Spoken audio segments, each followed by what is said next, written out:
Réformer ou reformer la constitution togolaise? Comment et jusqu'à quel degré? La question agite la société togolaise depuis l'atelier national de réflexion et d'échange sur les réformes politiques et institutionnelles initié par le HCROUN du 11 au 15 juillet dernier. Pour approfondir ce débat, Décryptage initie une série d'entretiens de réflexion sur ces questions de réforme politique et institutionnelle au Togo. Pour ouvrir le bal, nous recevons le professeur Aimé Foli Kokou Echeli, maître de conférences de sociologie politique, enseignant-chercheur au département de sociologie de l'Université de Lomé, directeur du laboratoire dynamique spatiale et intégration régionale. Merci à vous, cher professeur, d'avoir accepté notre invitation et de participer pour une nouvelle fois à cette émission Décryptage. Tout le plaisir est pour moi et je tiens à vous féliciter pour l'excellent travail que vous faites ici. Alors, je rappelle que vous avez été l'un des panélistes de cet atelier de très haut niveau où toute la société togolaise, les acteurs politiques, chercheurs, acteurs de la société civile, où toutes les composantes de la société ont trouvé un champ d'expression pour échanger leurs points de vue et définir une orientation constitutionnelle nouvelle, en tout cas formuler des vœux, formuler ce qu'on a appelé par la suite des points de convergence qui devraient être transmis à une commission des réformes et puis suivra le cours législatif normal. Vous avez animé une communication très remarquée qui s'appelait République d'hier et République d'aujourd'hui, vue d'un politiste. Alors, pour aller sur votre terrain, qui est le terrain sociologique, vous êtes maître de conférence en sociologie politique, je voudrais que vous nous fassiez une précision d'ouverture en nous distinguant, c'est-à-dire la différence radicale entre un contrat social au sens rousseauiste et la Constitution telle que communément comprise par toutes et tous les Togolais. Bon, avant de répondre à votre question, je voudrais dire que cet atelier a été un atelier de très haut niveau et j'ai eu le privilège de participer aux travaux et ça a été véritablement d'un enrichissement certain pour moi-même parce que j'ai eu à découvrir à cet atelier des acteurs politiques du pays, les organisations de la société civile et les chercheurs qui ont véritablement réfléchi sur la vie politique du Togo sans tabou. Alors le contrat social, il faut d'emblée dire que le contrat social est au principe de la formation d'une société. Et comme pour revenir à Rousseau, c'est le passage de l'état de nature à l'état social.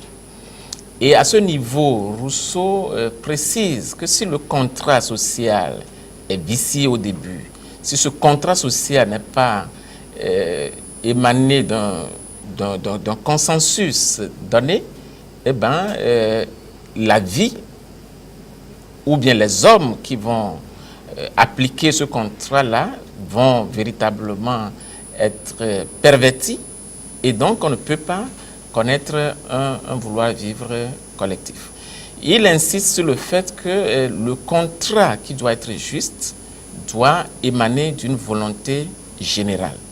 Et cette volonté générale, il a précisé, n'est pas la somme des intérêts particuliers, mais plutôt la fusion des intérêts particuliers. Et donc, si sur cette base consensuelle, sur cette base de contrat social, je pense que le terrain est balisé pour véritablement maintenant organiser la vie de cette société-là en toute harmonie. Et donc la Constitution, bien évidemment, qui vient définir les règles, qui vient organiser, hiérarchiser la vie de la communauté en essayant de définir le rôle que doit jouer par exemple l'exécutif, le législatif et le judiciaire dans un État. Je pense que si ces règles et également préciser les droits et les devoirs des citoyens. Je pense que si cette constitution-là est élaborée d'une manière consensuelle, je pense qu'on peut connaître une vie démocratique très apaisée. Alors, plus que de simples règles juridiques sans consistance, une constitution a aussi une vertu, c'est de bâtir, c'est de contribuer à l'érection d'un vivre ensemble, d'un vouloir vivre ensemble. Comment est-ce que apparemment de simples lois peuvent organiser, peuvent sécréter ce vouloir vivre ensemble? Non, ce n'est pas les lois qui doivent. La Constitution prend véritablement appui sur les valeurs de la société. C'est la société qu'elle organise. Et les règles et les lois qui sont dans la Constitution émanent justement de cette société-là. Et donc, vous n'êtes pas sans savoir que c'est au-delà des textes, c'est les hommes qui animent la vie de la société en se fondant sur cette loi fondamentale. Et donc, la loi fondamentale, si elle est bien élaborée, si elle est axée sur un consensus réel, eh bien, on peut connaître un vouloir vivre collectif apaisé. Le Togo est un pays pluriethnique. Le colonisateur, dans les années 1880, quand il délimitait les contours de ce qu'on appelait jadis le Togoland et aujourd'hui le Togo, n'a pas pris le soin de demander aux différents groupes ethniques s'ils voulaient constituer un même ensemble. Donc, de fait, nous avons un territoire de 56 600 km² composé d'une diversité de plusieurs dizaines d'ethnies. Alors, je parle là en ce moment de modèles de société que nous voulons bâtir, parce que je pense que c'est des questions qui doivent être saisies par la Constitution également, parce que quel modèle, comment une société se représente-t-elle, comment est-ce qu'elle se projette-t-elle? Nous avons été fondés sur le modèle pluriethnique, donc par défaut, nous allons devoir évoluer vers l'État-nation. En tout cas, tous les politiques appellent de leur vœu la constitution du pays en État-nation. Est-ce que vous pensez que c'est le bon modèle et est-ce que vous pensez que nous mettons en œuvre les bonnes mesures, les bonnes actions pour atteindre ce modèle? Non, vous l'avez dit, c'est un débat qui est là et qui persiste. C'est vrai, les tracés coloniaux ne nous ont pas fait du bien, mais je pense qu'aujourd'hui, nous acceptons ces territoires auxquels nous sommes assujettis. Alors, vous le dites si bien, le Togo est composé de plusieurs ethnies. C'est vrai, une quarantaine si je n'abuse. Alors, est-ce qu'il faut nécessairement bâtir cet État sur des micro-ethnies ou bien des micro-nations, ou bien s'il faut véritablement aller vers un État-nation? Alors, en réfléchissant à la question, je pense qu'il y a deux théories de la citoyenneté qui peuvent être convoquées pour saisir véritablement ce phénomène. D'abord, il y a la théorie multiculturaliste qui pense qu'il faut, bien évidemment, dans une société pluriethnique, accorder des droits spéciaux à des minorités ethniques, ou à des ethnies, des groupes ethniques marginalisés. Mais est-ce que véritablement ce modèle peut véritablement s'appliquer à nos États? Étant entendu que nous voulons aller vers une nation, un État-nation, est-ce qu'il est de bon ton d'accorder des droits spéciaux à certaines ethnies? Et là, la théorie universaliste de la citoyenneté apporte un éclairage justement à cette question-là. La théorie universaliste considère l'État comme l'unité d'un corps social. Et donc, les individus qui sont les membres de cet État doivent avoir des droits égaux. Et donc, participer véritablement à la vie de la nation, sans toutefois que des droits spéciaux leur soient accordés et qui fait référence donc à leur allégeance communautaire. Bien évidemment, ce qu'il faut faire dans ce sens, et c'est mon point de vue personnel, je pense qu'en voulant accorder des droits spéciaux à ces groupes ethniques, nous allons plutôt avoir un effet boomerang qui consiste plutôt à encourager, bien évidemment, une certaine cristallisation ethnique, à un repli identitaire. Je pense, à mon humble avis, que l'effort qui doit être fait, c'est d'organiser la vie de la communauté en donnant la liberté à chaque ethnie de s'exprimer, mais institutionnaliser des droits spéciaux à des ethnies, je pense que nous serons sur la mauvaise piste. Et bien évidemment, comme je l'ai déjà une fois dit ici, l'ethnie en soi ne pose pas de problème. C'est son instrumentalisation. Et je pense que nous sommes maintenant aujourd'hui dans une dynamique d'aller vers une identité nationale. Une identité nationale qui ne sera pas la somme des identités particulières, mais plutôt la fusion de ces identités-là qui va donner naissance à cette identité nationale. Professeur, dans votre communication portant sur la République d'hier et la République d'aujourd'hui, vous avez retracé l'histoire constitutionnelle du Togo. Et en arrière-fond, en toile de fond, c'est l'histoire du vivre ensemble, parce que la Constitution touche à ça aussi. Alors, vous avez par exemple décortiqué les raisons qui ont expliqué l'échec de la Première République qui, selon vos termes, a échoué à constituer le pays en État-nation. Alors, quelles sont ces raisons, professeur?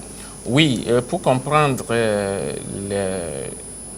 l'échec de cette République, de la Première République, il faut remonter un peu aussi dans l'histoire. Vous savez que la vie politique, ou bien, si vous voulez, la lutte pour l'indépendance togolaise a été portée par deux grands courants idéologico-politiques. Il s'agit d'un côté des nationalistes qui veulent une indépendance immédiate et les progressistes qui veulent avoir une indépendance par étapes. Alors, c'est ces deux idéologies-là qui se sont affrontées lors de la lutte pour les indépendances et qui, véritablement, a créé une situation délétère. Et donc, après les indépendances, la création de l'État-nation a commencé à poser de problèmes puisque les luttes pour les indépendances se sont transportées également pendant la période post-indépendance. Alors, on a constaté, et là je me réfère à des historiens, que les nationalistes se prévalant donc de leur position dominante ont essayé de se constituer à une force dominatrice qui n'a véritablement pas permis aux autres forces politiques véritablement de participer à la vie de la nation.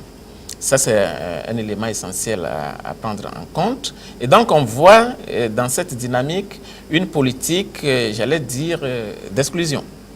Et donc, une politique d'exclusion ne peut en aucune façon conduire à l'émergence d'une État-nation. Et donc, il était difficile, dans ces conditions, au président d'alors, de faire émerger, de susciter ce vouloir vivre collectif.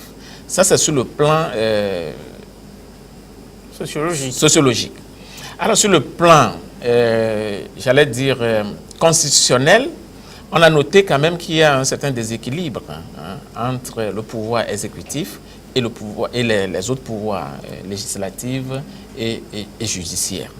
Alors, ce déséquilibre prononcé, justement, entre ces pouvoirs-là, ont conduit progressivement à l'essoufflement de la démocratie libérale. Et dans cette dynamique, on a connu une sorte de glissement, hein, autocratique. Hein. Parce que La velléité du parti unique, hein, ça fait sentir. On a abouti à quelque chose de pareil. C'est-à-dire que nous évoluions à l'époque vers un parti unique. Voilà. Parce que les opposants étaient soit en exil, soit en prison. Voilà. Et les autres mouvements politiques n'avaient pas de champ d'expression. Muselés complètement. Oui. Et je voudrais faire appel également à un autre facteur qui est relatif même à la gestion ou au régime politique colonial, qui est un régime paternaliste, un régime totalitaire, ce qui fait que la période coloniale n'a pas été vraiment un cadre d'élaboration ou un cadre d'exercice de la démocratie. Ce qui fait qu'après les indépendances, les réflexes démocratiques n'ont pas suivi l'élan. C'est vrai que cette thèse peut être discutée, mais j'estime quand même que la démocratie, qui est le résultat d'un processus de longue haleine, doit véritablement avoir un cadre d'expression pour que les gens puissent véritablement avoir ces réflexes démocratiques. Le 13 janvier 1963, Sylvanus Olympio, premier président du Togo, est assassiné à l'issue d'un coup d'État. Fin de la Première République. Son successeur, Nicolas Grunitzky, ancien leader des progressistes, prend les rênes du pouvoir et adopte une nouvelle constitution qui, elle, introduit certaines innovations, notamment un poste de vice-président, parce que, vous le disiez tout à l'heure, il y a eu une certaine discrimination au niveau de la gestion du premier régime. On a essayé d'équilibrer les choses. On a pris un président du Sud, Nicolas Grunitzky, et un vice-président du Nord, Antoine Meachi, pour que certaines populations ne se sentent pas lésées dans la répartition des postes et des pouvoirs. Ensuite, l'autre innovation, c'est que ce régime entreprend la réconciliation, parce qu'après l'assassinat de Sylvanus Olympio, le pays était divisé. Les nationalistes se retrouvaient également dans l'opposition et se sentaient un peu muselés aussi. Ouais. Pourquoi est-ce que cet alliage, qui copie un peu le modèle américain d'un président et d'un vice-président, et une volonté manifeste de réconcilier les Togolais, a échoué, selon vous? Oui, il faut faire remarquer que l'assassinat du premier président togolais, Sylvanus Olympio, constitue un traumatisme historique difficilement soldable. Les Togolais ont été marqués par cet assassinat-là. Et donc, dans ces conditions où l'État-nation n'a pas émergé et qu'on a assisté à l'assassinat d'un tout premier président dont les partisans sont toujours là et qui veulent que la justice soit faite. Dans ces conditions, il était aussi très difficile d'amorcer un processus de réconciliation qui puisse véritablement aboutir. C'est vrai, il faut commencer. C'est-à-dire que le sang n'a pas encore séché. Voilà. Alors, ça, c'est le premier élément. Le second élément, la question Nord-Sud aussi a été véritablement instrumentalisée pendant la période coloniale et même lors de la lutte pour les indépendances. Alors, pour corriger, pour arriver à cet équilibre, cet équilibrisme, comme vous l'avez dit, Nord-Sud, on a jugé bon d'instituer, j'allais dire, un régime bipartite, l'exécutif bicéphale. Meachi du Nord, Grunitzky du Sud, histoire de réconcilier le Nord et le Sud. Je pense que c'est une bonne démarche. Mais comme je viens de le dire tantôt, les institutions sont animées par des hommes. qui ont leurs intérêts, qui sont des gens rationnels, qui sont des gens calculateurs. Et bien évidemment, le pouvoir, c'est comme un capital qu'on cherche toujours à Fructifier. oui, à accumuler. Et donc, c'est ce grégaire de leadership dans laquelle se sont engagés les deux hommes, celui du Nord et celui du Sud, qui a conduit progressivement à la mort de cette deuxième république. Alors, Voilà. après le renversement, le second coup d'État de 67, on expérimente à nouveau le régime de parti unique, plus totalitaire, plus inspiré des modèles de l'époque. On ne va pas faire un procès historique par rapport à ça. C'était la mode sur le continent à cette époque.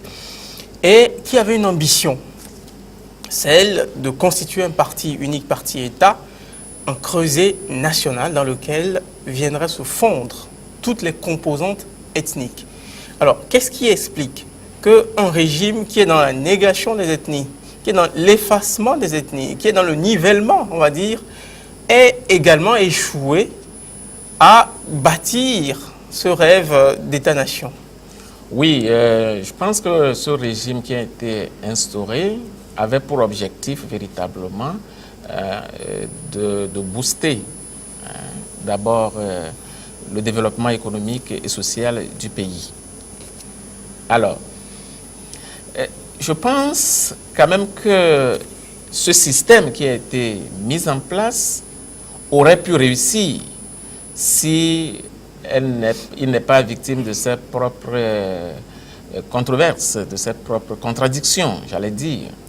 Alors, c'est vrai, le parti unique qui a été instauré avait pour but de fédérer les énergies de toute la population pour un vivre collectif que les forces centrifuges d'alors tentaient de fragiliser. Et donc, la dynamique ou bien la vision était bonne. Mais c'est dans la pratique que ce système de parti unique n'a pas tenu véritablement ses promesses.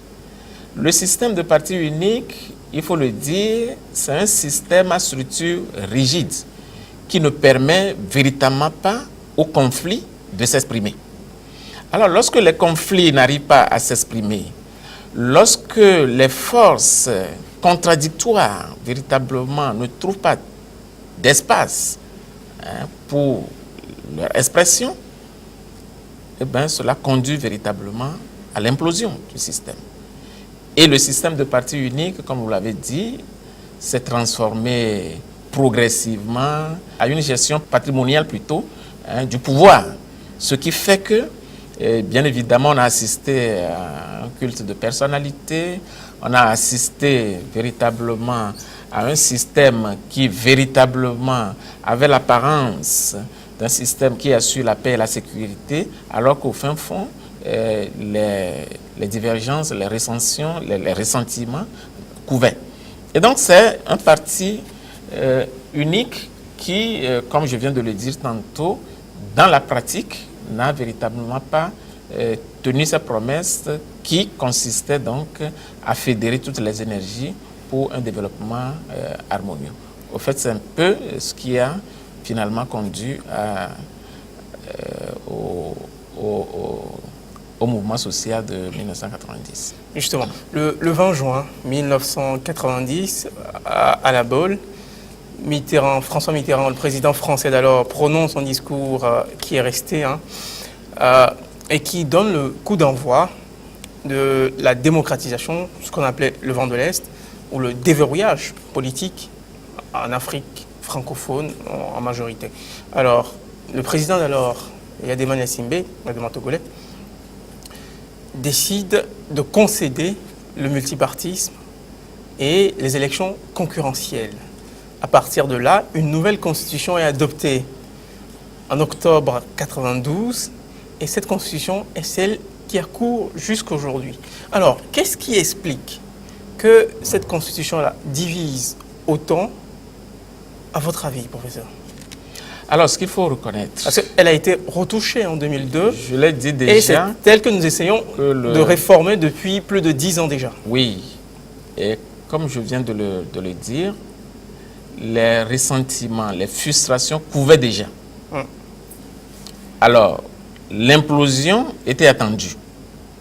Ce n'est pas nécessairement le discours de Gaulle qui a déclenché, mais c'est que les conditions étaient déjà réunies pour qu'on puisse assister à ces mouvements sociaux un peu partout en Afrique, parce que le parti unique n'offrait pas un cadre d'expression des besoins et des besoins et des intérêts de la population.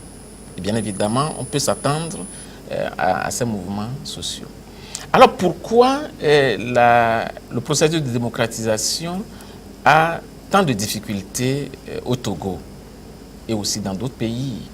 Et là, il faut faire remarquer qu'il y a deux visions politiques, idéologico-politiques, qui ont animé également ce processus de démocratisation.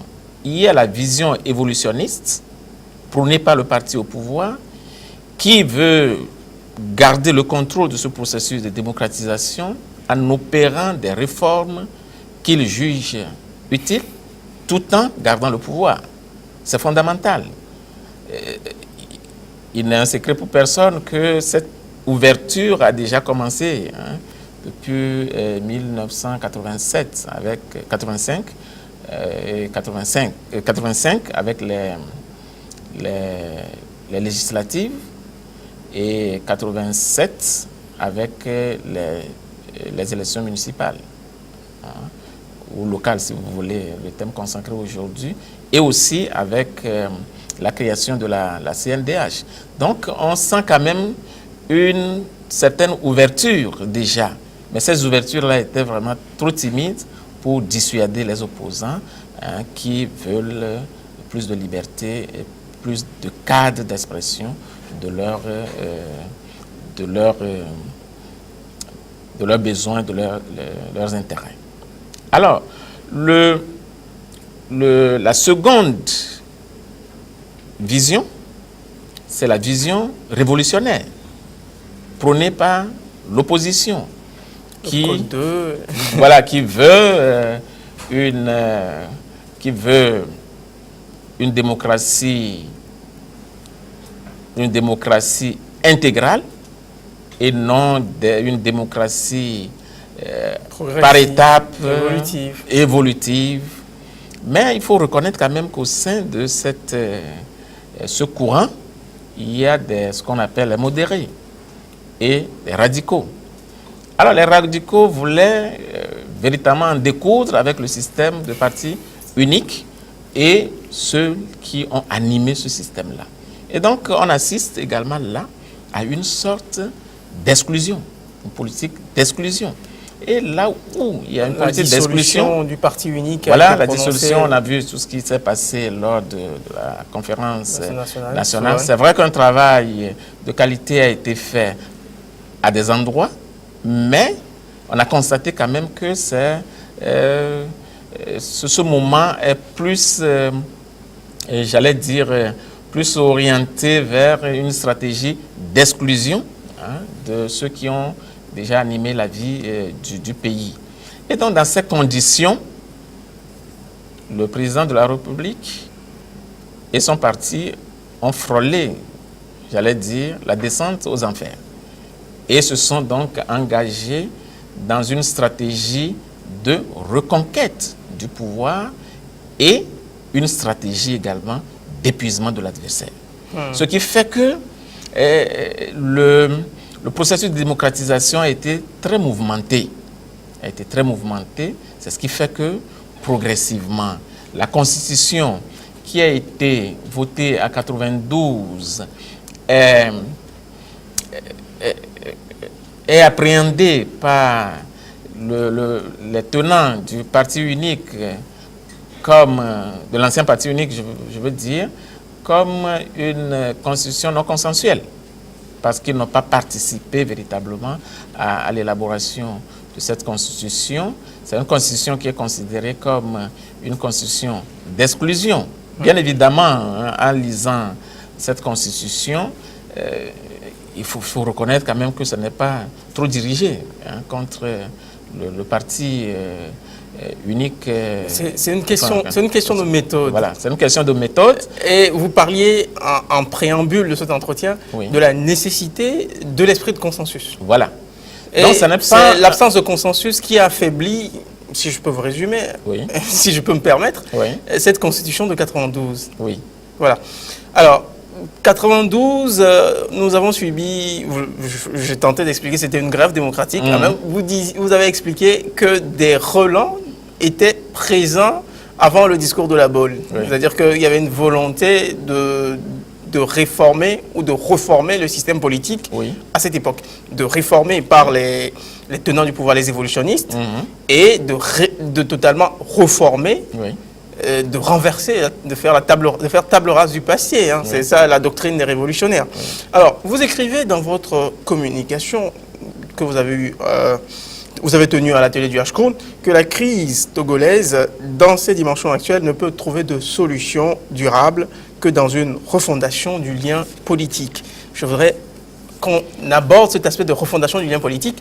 Est-ce que vous pensez qu'après que nous ayons traversé toute cette turpitude, une constitution qui est contestée par un camp, beaucoup appellent à ce que les dispositions fondamentales de 92 soient restaurées aujourd'hui, alors que il y a un péché originel de 92, ce qu'on pourrait, entre guillemets, un péché originel de 92, qui est ceci, que c'est une constitution qui n'a pas été très consensuelle, qui n'associait pas toutes les composantes du corps social. Est-ce qu'il ne faudrait pas aujourd'hui faire table rase de cette constitution et réécrire une nouvelle constitution sur des bases plus consensuelles?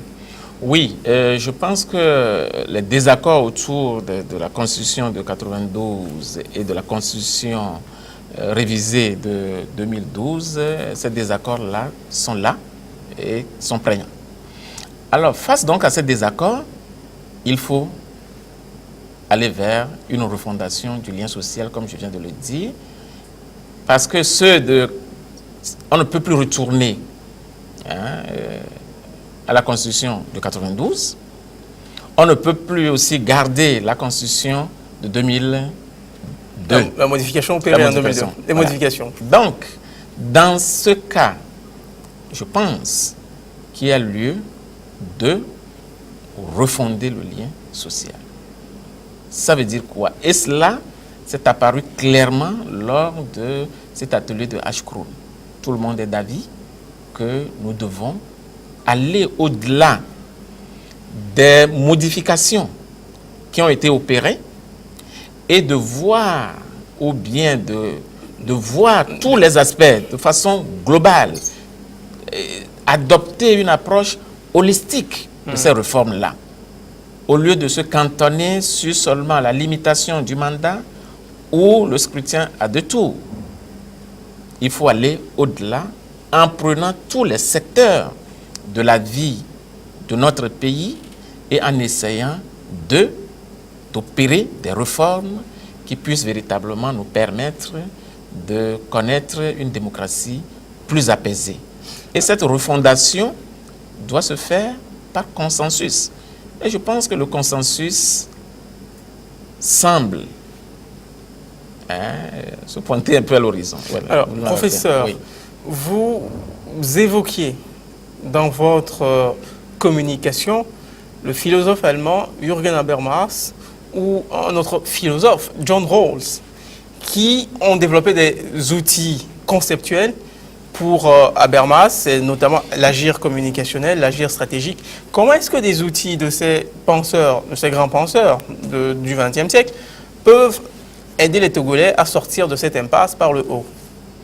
Alors, depuis l'avènement de la démocratie, il faut reconnaître que les acteurs politiques sont inscrits dans un agir stratégique. Lorsqu'il s'agit d'élaborer les constitutions, d'élaborer les règles, ou de les mettre en pratique. Donc, face donc, à cet agir stratégique, nous sommes maintenant dans l'impasse. Il faudrait donc aller au-delà pour redécouvrir l'agir communicationnel de Habermas. Parce que la refondation du lien social dont nous parlons doit être axée sur cet agir communicationnel. Ça veut dire tout simplement, dans la conception de Habermas, cet agir communicationnel est complexe, est profond. Mais pour faire court, dans l'agir communicationnel de Habermas, il s'agit de dépasser notre raison entendement qui nous confine dans une sorte d'auto-arrogance, d'arrogance et d'autosuffisance, qui considère son vis-à-vis comme un objet qu'on peut manipuler à loisir en signant des accords sans lendemain, aller vers une raison communicationnelle qui considère son vis-à-vis comme un sujet dialogique en essayant véritablement de s'engager dans une discussion, dans une éthique de discussion prônée par ce philosophe allemand, Jürgen Habermas, pour arriver véritablement à un consensus. Et ce consensus ne peut véritablement être obtenu qu'à travers cet agir communicationnel. Et cela est fondamental. Et pour que l'agir communicationnel puisse véritablement nous aider à avancer et à avoir une constitution véritablement consensuelle, il faut d'abord observer 3 principes. Allez-y, dans la discussion, il y a le principe. Le temps, d'accord. Il y a le principe d'exactitude, ce que nous avançons, l'exactitude. Il y a le principe de justesse en tenant compte du contexte. Nous sommes d'accord. Et le principe véritablement de sincérité. Et tout ce qui mine la vie togolaise aujourd'hui, c'est la méfiance. Les Togolais ne se font pas confiance. Et pour enchaîner avec John Rawls... Un petit mot sur John Rawls. Oui, tout juste pour enchaîner avec Rawls, c'est tout simplement en interrogeant notre histoire politique, en interrogeant notre processus de démocratisation, nous constatons qu'il y a quand même des déséquilibres sociaux. Et pour corriger ces déséquilibres sociaux, il faut véritablement la justice sociale de Rawls. Voilà un peu. Merci à vous, cher professeur Etcheli, d'avoir participé à cette émission. Je citerai pour terminer une de vos phrases. Pour éviter la désintégration de la société togolaise, un nouveau compromis social et politique axé sur des valeurs affectives, éthiques et spirituelles doit être trouvé, puisque les déséquilibres sociaux nés de la politique coloniale, du parti unique et des effets collatéraux de la démocratisation continuent de miner la cohésion sociale. Ces mots sont ceux du professeur Aimé Etcheli Foli Loloou, maître de conférences de sociologie politique, enseignant-chercheur au département de sociologie de l'Université de Lomé, directeur du laboratoire dynamique spatiale et intégration régionale. Merci à vous qui nous avez suivis tout au long de ces 40 dernières minutes. Décryptage, c'est fini, mais l'actu, c'est un continu chez New World Info. À bientôt pour un nouveau numéro.